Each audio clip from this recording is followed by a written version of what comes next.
नाशिक जिल्ह्यातील निफाड तालुक्यातील देवगाव इथं अंगणवाडीमधून वितरित करण्यात आलेल्या महाराष्ट्र शासनाच्या पोषण आहाराबाबत धक्कादायक प्रकार समोर आलाय। लाभार्थी बालकाला देण्यात आलेल्या बंद पोषण आहाराच्या पाकिटात चक्क कुजलेला मृत पक्षी आढळल्याचा आरोप करण्यात आलाय। या घटनेमुळे पालकांमध्ये संतापाची लाट उसळली असून संबंधित पोषण आहाराची तातडीने चौकशी करून दोषींवर कठोर कारवाई करण्याची मागणी होतीये। निफाड तालुक्यातील देवगाव बीट क्रमांक 2 मधील इंदिरानगर अंगणवाडी केंद्रातून लाभार्थ्यांना पोषण आहाराचे वाटप करण्यात आले होते। त्यापैकी एका बंद पाकिटात कुजलेल्या अवस्थेतील मृत पक्षी आढळल्याचा दावा संबंधित कुटुंबाने केला आहे। ही बाब समोर येताच परिसरात एकच खळबळ उडाली असून बालकांच्या आरोग्याशी संबंधित गंभीर निष्काळजीपणाचा आरोप केला जातोय।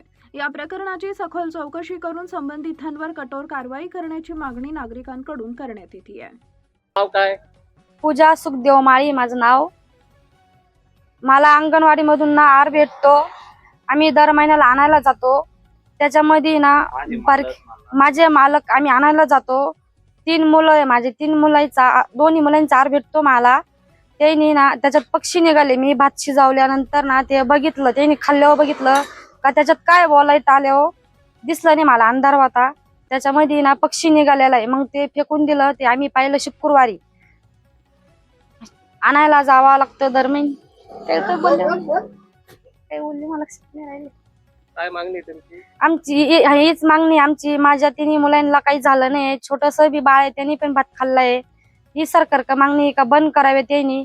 जर समजा पालीचेच तुकडे असते तर 3 मुलांना माझं काही झालं असतं तर काय केलं असतं बरं। तरी देवाची कृपा काही झालं नाही, बंद करावे फक्त आमची हीच मागणी बस। तालुक्यातील देवगाव येथील रहिवासी सुखदेव माळी यांनी देवगाव येथील ग्राम महामारुती मंदिरापासून पोषण आहार आणला। पोषण आहारामध्ये त्यांना दर महिन्याला पोषण आहार मिळतो। पोषण आहार आणल्यास लोड शेडिंग असल्यामुळे आदल्या दिवशी त्यांनी पोषण आहार शिजून खाल्ला। दुसऱ्या दिवशी एक पिशवी सोडली, त्यामध्ये मृत्यू पक्षी आढळला। मृत्यू पक्षी जर एवढा मोठा मृत्यू पक्षी जर आढळत असेल पोषण आहारामध्ये 1 किलो पिशवीमध्ये, तर प्रशासनाने याच्यामध्ये गांभीर्याने लक्ष घेतलं पाहिजे। जिथे पॅकिंग तयार होती त्या ठिकाणी सरकारने पूर्ण लक्ष घातलं पाहिजे, कारण जेणेकरून हे लहान मुलांशी जीवनाशी खेळण्याचा प्रयत्न होतो। हा प्रशासन ह्या गोष्टीत पूर्ण लक्ष घातलं पाहिजे, माझं मत असे। पण उद्या लहान मुलांना काही कमी जास्त झालं किंवा हे अज्ञान लोक आहे, अज्ञान लोकांनी काही शिजून घातलं, ठीक आहे पक्षी आहे, उद्या त्याचं पॉयझन झालं, काही कमी जास्त झालं तर काय करणार सरकार याला? त्याच्यात गांभीर्याने जिथं पॅकिंग तयार होती जिथं लक्षच घातलं पाहिजे सरकारने, असं माझं मत।